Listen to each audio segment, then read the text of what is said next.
Hello students, आज हम फिर प्रेजेंट है एक नए टॉपिक के साथ। वैसे ये हमारा जो ये वीडियो है पहले वीडियो का दूसरा भाग है। हमारा टॉपिक चल रहा था सीड डोरमेंसी एंड जर्मिनेशन।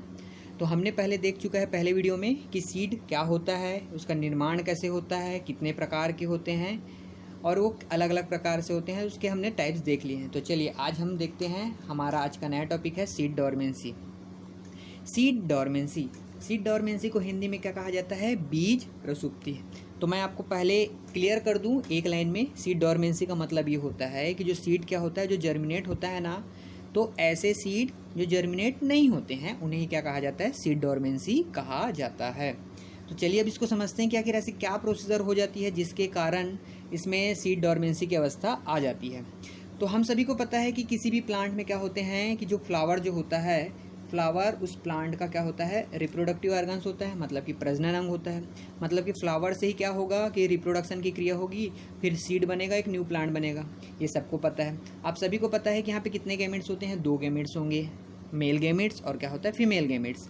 आप सभी को ने पढ़ा है एंथर में। एंथर में जब देखा है, पोलन ग्रेन में जब देखा है, जब जर्मिनेट होता है तो उसमें 2 मेल न्यूक्लियाई बनते हैं, ठीक है ना। तो जो मेल गैमेट्स का जो पहला जो न्यूक्लियाई है वो और फीमेल गैमेट्स का ओव्यूल वाला जो होता है वो दोनों आपस में जब फर्टिलाइज हो जाते हैं और फर्टिलाइज होकर क्या बना लेते हैं? जायगोट। जायगोट से क्या बनता है? एम्ब्रियो। और एम्ब्रियो किसके अंतर्गत होता है? सीड के अंदर होता है। और एम्ब्रियो में ही क्या होता है? डेवलप होकर जैसे कि क्या सीड कोड, और सीड कोड के अंदर ही क्या प्रेजेंट होता है? आपका सीड प्रेजेंट होता है। ये सब पूरी हमने किस में देख लिया था भाई? हमने पहले वीडियो में हमने देख चुका था कि किस तरह से सीड का क्या होता है? निर्माण होता है।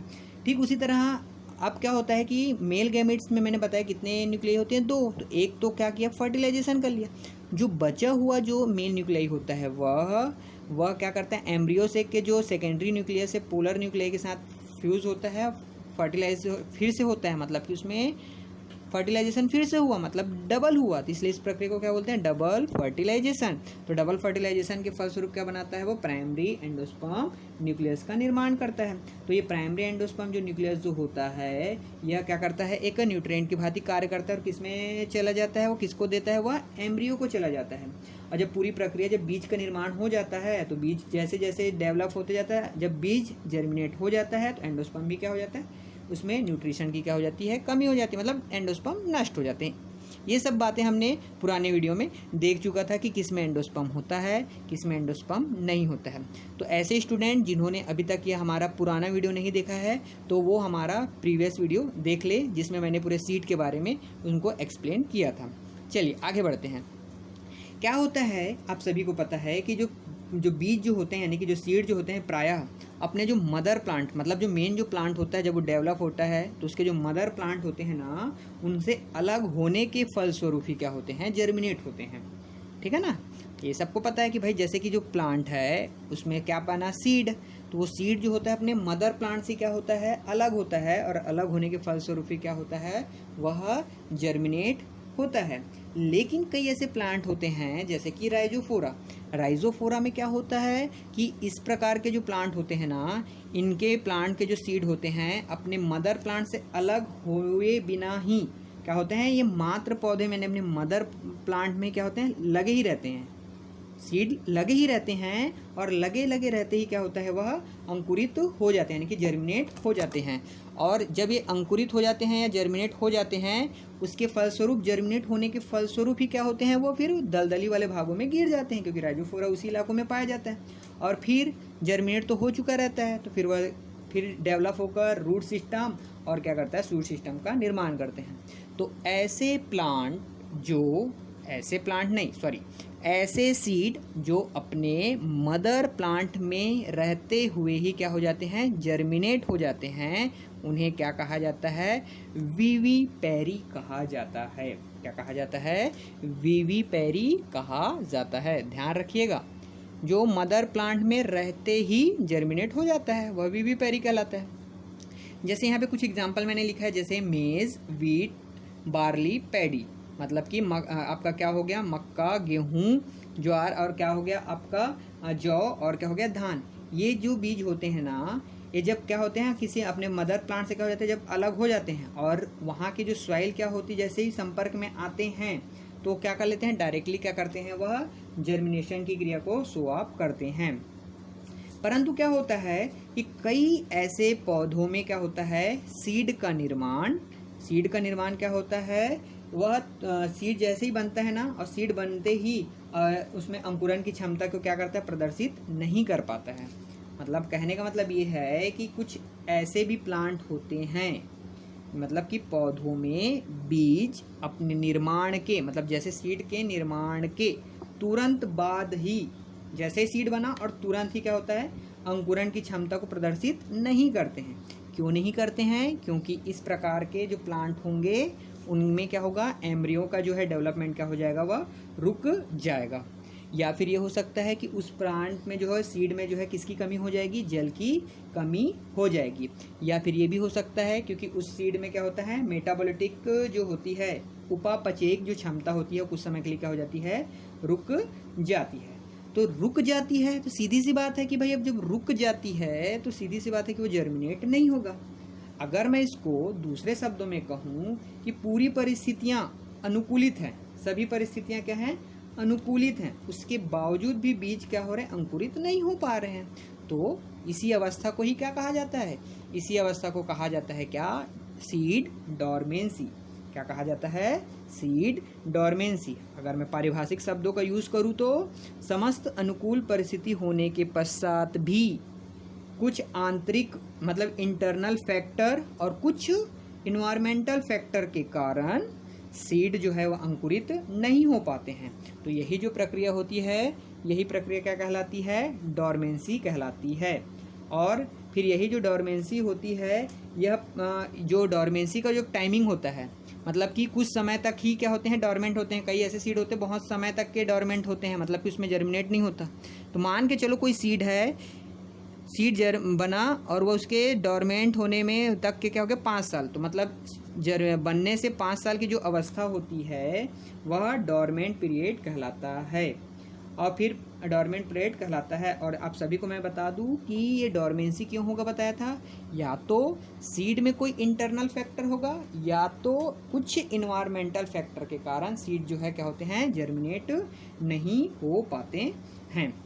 ठीक है, अब इसके बाद हम लोग देखते हैं नेक्स्ट इसका, अब हम देखते हैं क्या इसका बीज प्रसुप्ति के कारण, कॉसेस ऑफ सीड डॉर्मेंसी। अब भाई सीधी सी बात है, अब सीड क्या हो रहा है, डॉर्मेंट हो गया, मतलब जर्मिनेट नहीं हो रहा है।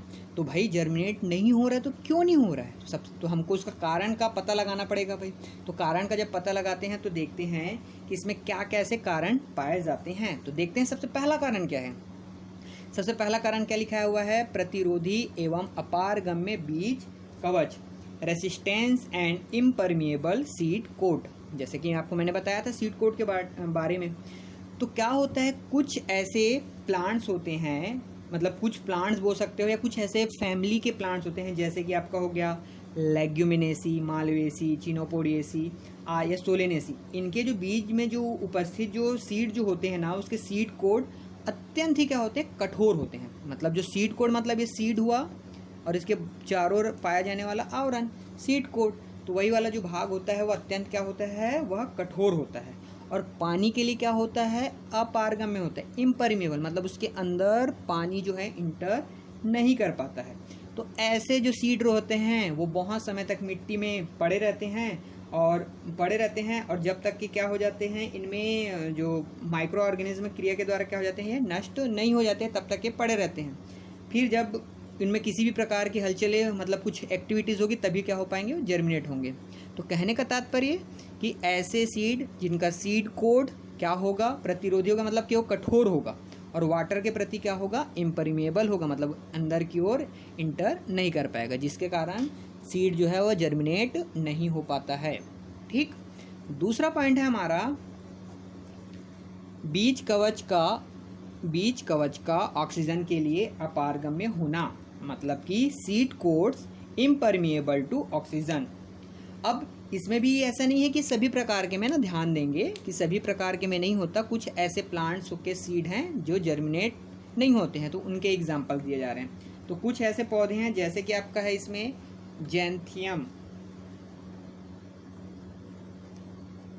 जेंथियम, तथा कुछ ऐसे जो है ग्रास वाले प्लांट होते हैं वो और जो कुछ हो गए आपके कंपोजिटी जो फैमिली के जो प्लांट होते हैं वो, उनमें जो है सीड के जो डॉर्मेंसी का सबसे बड़ा जो कारण ये होता है कि उनके जो सीड जो होते हैं वह O2 के लिए क्या होते हैं, O2 के लिए क्या होते हैं, वह अपारगम्य होते हैं। मतलब कि डॉर्मेंसी के पश्चात क्या होता है कि जो सीड कोड जो होता है ना, उसमें O2 के लिए क्या होती है, पारगम्यता में क्या हो जाती है, वृद्धि हो जाती है। तो अगर पारगम्य रहते तो ऑक्सीजन इंटर करता जिसके फलस्वरूप क्या होते, सीड अंकुरित हो जाते। लेकिन ऐसा हो रहा है क्या, नहीं। तो हमने क्या समझा इसमें कि सीड जो कोट होंगे ना वह O2 के लिए अपारगम्य होंगे, मतलब कि इंटर नहीं कर पाएगा क्या उसमें, O2। तो आप लोग स्टूडेंट ध्यान देंगे, कई बार ऐसा होता है कि जो टॉपिक रहता है आप उसके टॉपिक को अच्छे से समझ लेंगे तो आपको अंदर के टॉपिक जो है ऑलरेडी क्लियर हो जाएंगे। अब जैसे इसमें क्या लिखा है देखिए, भ्रूण की अपरिपक्वता, नाम से स्पष्ट हो रहा है कि भाई इसमें क्या होगा, भ्रूण की अपरिपक्वता मतलब इमेच्योर होना, मतलब भ्रूण जो है अच्छे से उसमें डेवलप नहीं होगा। तो सीधी सी बात है, जब वो इमेच्योर होगा तो वो जर्मिनेट नहीं हो पाएगा, जिसके कारण क्या होगा, डेवलपमेंट जो होता है वो क्या हो जाता है, डेवलपमेंट रुक जाता है। तो ये इसमें भी आपका एग्जाम्पल याद रखिएगा, आपका होगा ऑर्किड्स एंड जिंगो, मतलब कुछ एग्जाम्पल है जो मेन याद रखिएगा, ऑर्किड्स और क्या है, जिंगो। फिर क्या बोला जा रहा है आपका नेक्स्ट, यांत्रिक रूप से प्रतिरोधी बीज कवच, मतलब कि मैकेनिकली रेसिस्टेंट सीड कोट। तो इसमें क्या होगा, तो जैसे कि कुछ ऐसे जो जंगली जो पौधे होते हैं ना, जिनके जो सीड कोट जो होते हैं ना, एक बैरियर के रूप में काम करते हैं। क्या करते हैं, बैरियर के रूप में काम करते हैं। तो बैरियर बोला मतलब बाधा। अब बाधा क्या उत्पन्न होगा, ये इन्वायरमेंटल फैक्टर के रूप में, वही ऑक्सीजन, जल। मोस्टली क्या होता है, सीड के अंदर क्या जाना चाहिए, जल जाना चाहिए, ऑक्सीजन जाना चाहिए। लेकिन इसमें क्या होगा कि बैरियर के रूप में काम कर रहता है, जिसके कारण क्या होता है कि ऑक्सीजन और जल जो है इंटर नहीं कर पाता है। तो मतलब वो एक बैरियर के रूप में काम करता है, जिसके कारण जो है सीड जो है वह डॉर्मेंसी पीरियड को शो ऑफ करता है। ठीक है। फिर उसके बाद क्या बोला जा रहा है, फिर उसके बाद बोला जा रहा है चिलिंग तथा कम तापक्रम उपचारण। मतलब कि भाई अब ऐसी बात है कि चिलिंग तथा कम तापक्रम उपचारण की आवश्यकता होती है। कई ऐसे सीड होते हैं जिन्हें या तो कम तापमान की या तो हाई टेम्परेचर की क्या होती है, आवश्यकता होती है। जब तक कि आप उसे या तो कम टेम्परेचर पे, चिलिंग मतलब क्या हो गया आपका, चिलिंग हो गया मतलब क्या हो गया, कम तापमान की क्या होती है, आवश्यकता होती है। तो कम तापमान पे अगर नहीं रखेंगे तो उसमें क्या होता है, अंकुरन की क्रिया नहीं होती है। जैसे कि आपका एग्जाम्पल है आपका, जैसे कि आपके कश्मीर साइड हो गए, आपके गुलाब के हो गए, सेब हो गए। तो जो सेब और गुलाब के जो बीज को क्या किया जाता है, बसंत ऋतु में क्या करते हैं, बसंत ऋतु में ही क्या करते हैं, अंकुरित नहीं हो पाते हैं। क्यों नहीं हो पाते हैं, क्योंकि उस समय क्या होता है, उसको कम तापमान की आवश्यकता होती है। तो उसे कम ताप में हम क्या ट्रीट नहीं देते हैं, जिसके कारण कि वो जो सीड जो होता है वो जर्मिनेट नहीं हो पाता है। तो मतलब ये है आपका चिलिंग या तथा कम तापक्रम उपचारण। फिर है उसके बाद क्या है, प्रकाश संवेदी बीज। प्रकाश संवेदी बीज का मतलब है लाइट सेंसिटिव सीड। कुछ प्रकार के ऐसे सीड होंगे जो जर्मिनेट जो होते हैं प्रकाश के द्वारा ही प्रभावित होते हैं। तो जैसे कि आपका क्या हो गया, आपका कुछ ऐसे सीड होते हैं जिसको जो ऐसे सीड होते हैं जो क्या करते हैं, लाइट के द्वारा, लाइट में रखने के फलस्वरूप ही क्या होते हैं, उसमें जर्मिनेशन की क्रिया होती है।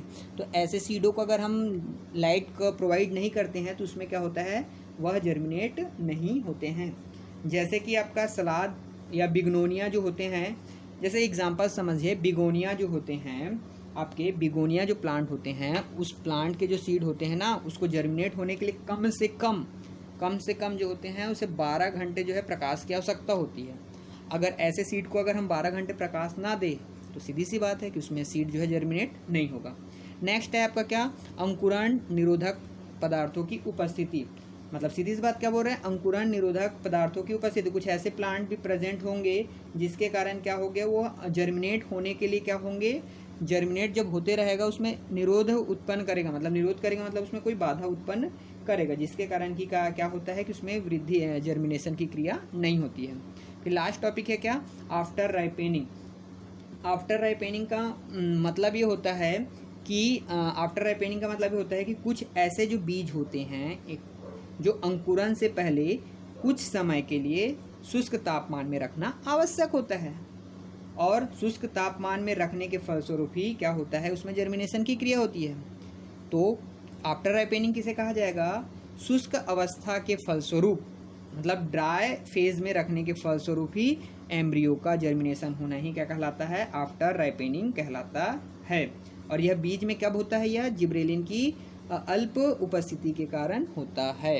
तो कहने का मतलब ये है, हमने ये देखा कि बीज प्रसुप्ति के कारण, तो आपको ये जो पॉइंट है आपको याद रहने चाहिए कि किस किस कारणों से जो है सीड जो है वो क्या होता है ना, वो डॉर्मेंसी को क्या करता है, शो ऑफ करता है।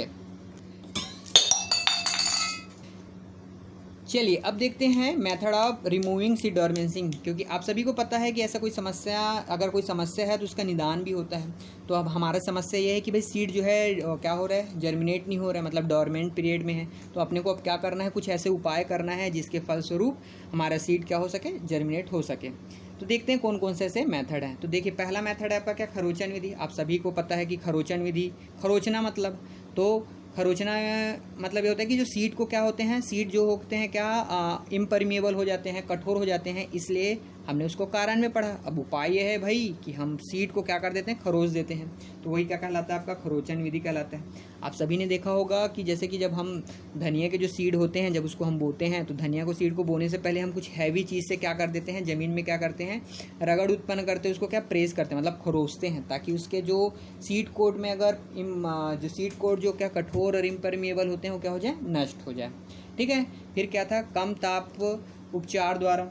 तो सीधी सी बात है कि कम ताप उपचार द्वारा जो है वो क्या होता है, इसका मतलब यह है कि कुछ ऐसे सीड होते हैं जिसको क्या करते हैं, कम तापक्रम पर, मतलब कि 5 to 10 डिग्री सेल्सियस तापक्रम पर रखने से क्या हो जाते हैं, वह अंकुरित हो जाते हैं। हमने एक कारण में भी देखा है। तो स्टूडेंट आप ध्यान देंगे, जो कारण है ना उसी पॉइंट को आप उठाना उसमें, और उसी को क्या कर देना, आप उपाय में लिख सकते हैं। हमने वहाँ पे क्या देखा था कि कम तापक्रम में नहीं रखते हैं, जिसके कारण जर्मिनेट नहीं होता है। अब उसका उपाय क्या हो गया भाई, सीधी सी बात है कि अब उसको क्या कर दो, उसे कम ताप में ट्रीट दे दो, मतलब 5 to 10 डिग्री सेल्सियस पे रख दो, जिसके फलस्वरूप वो आसानी से क्या हो जाएंगे, जर्मिनेट हो जाएंगे। सेम उसका एग्जाम्पल होगा भाई, सेब होगा, चेरी होगा, पियर हो गया, ये सब उसके क्या होंगे, एग्जाम्पल होंगे। फिर क्या बोला जा रहा है, नेक्स्ट है आपका क्या, तापमान एकांतरण, मतलब अल्टरनेटिंग टेम्परेचर। अल्टरनेटिंग टेम्परेचर का मतलब क्या हो रहा है कि जो सीड जो है डॉर्मेंसी पीरियड में अगर पाई गई है, तो उनको क्या करते हैं, पहले एकदम हाई टेम्परेचर दिया जाता है, फिर उसके बाद कुछ देर रखने के बाद क्या कर देते हैं, उसको लो टेम्परेचर दिया जाता है, जिसके कारण कि इस तरह से इस प्रक्रिया को ही क्या कहा जाता है, आपका तापमान एकांतरण। सीधी सी बात है, नाम में स्पष्ट हो रहा है, तापमान एकांतरण, तापमान के में अंतर। पहले हीट हाई टेम्परेचर दे देते हैं और उसके बाद फिर क्या कर देते हैं, लो टेम्परेचर दे देते हैं। फिर नेक्स्ट है आपका क्या, दाब उपचार। दाब उपचार मतलब ये होता है कि जो सीड जो होते हैं उसको अन्य जो अदर जो एटमॉस्फेरिक जो प्रेशर होता है उनसे, मतलब जो एटमॉस्फेयर में जो प्रेशर जो प्रेजेंट होता है ना, उसके द्वारा ट्रीट किया जाता है, तो उसे दाब उपचार कहा जाता है। फिर नेक्स्ट है क्या, प्रकाश एवं ताप। सीधी सी बात है, प्रकाश एवं ताप की बात हुई तो जैसे कि हमने इसमें कारण में पढ़ा था कि भाई उसे कुछ ऐसे सीड होते हैं जिसको तापक्रम की आवश्यकता होती है, ये बिगोनिया देखा था एग्जाम्पल। तो वैसे अब इसको क्या करते हैं, इसको उपाय को दूर करना है, तो भाई हम क्या करते हैं, लाल प्रकाश में क्या कर देते हैं, उसको प्रोवाइड कर देते हैं, और उच्च ताप में मतलब हाई टेम्परेचर में क्या करते हैं, लाल जो रेड लाइट जो होता है ना, उसमें ही क्या कर देते हैं, सीड को रख देते हैं, जिसके फलस्वरूप क्या होता है, सीड जो है जर्मिनेट आसानी से हो सकता है। रासायनिक उपचार या हार्मोन उपचार। अब सीधी सी बात है भाई, किसी भी समस्या का समाधान करना है तो अपने को कोई भी केमिकल का छिड़काव कर सकते हैं, सीधी सी बात है। तो केमिकल का छिड़काव कर सकते हैं, तो जैसे कि जिब्रेलिन हो गया, एथिलीन हो गया, से की प्रसुप्ति क्या हो जाती है, नष्ट हो जाती है। तो कुछ रासायनिक पदार्थों का क्या करते हैं, हम लोग छिड़काव कर सकते हैं। या कुछ हार्मोन भी बोला है तो हम हार्मोन का ट्रीटमेंट दे सकते हैं, उनको हार्मोन दे सकते हैं। लास्ट पॉइंट है हमारा क्या, भ्रूण संवर्धन द्वारा, मतलब कि एम्ब्रियो कल्चर के द्वारा। आप सभी को पता है कि अगर मैंने बताया था कि कुछ ऐसे सीड होते हैं जो जर्मिनेट नहीं होते हैं, तो जिसके क्या होते हैं, एम्ब्रियो जो होते हैं वह क्या होते हैं, डेवलप नहीं हो पाते हैं, इमेच्योर हो जाते हैं। तो उसे हमको क्या है, नष्ट नहीं करना है, बल्कि उनके एम्ब्रियो को जो होता है हमको टिश्यू कल्चर के द्वारा, प्लांट टिश्यू कल्चर के द्वारा, एम्ब्रियो कल्चर के द्वारा हमें क्या करते हैं, एक न्यू पौधों का क्या करते हैं, हम फॉर्मेशन कर सकते हैं। तो इसमें क्या होता है, एम्ब्रियो कल्चर भी एक बहुत बड़ा रोल होता है। तो ठीक है स्टूडेंट, आज की क्लास यहाँ पे हम समाप्त करते हैं। आपको ये वीडियो कैसा लगा हमें कमेंट बॉक्स में ज़रूर बताइए। अगर आपको वीडियो अच्छा लगा तो आप इसे लाइक करिए और अपने दूसरों दोस्तों के साथ भी क्या करिए, इसे शेयर करिए। और आप चाहते हैं कि हमारा ये वीडियो और आपको प्राप्त होते रहे, न्यू वीडियो प्राप्त होते रहे, तो इसलिए आप हमारे चैनल को क्या करिए, सब्सक्राइब करिए। Thank you.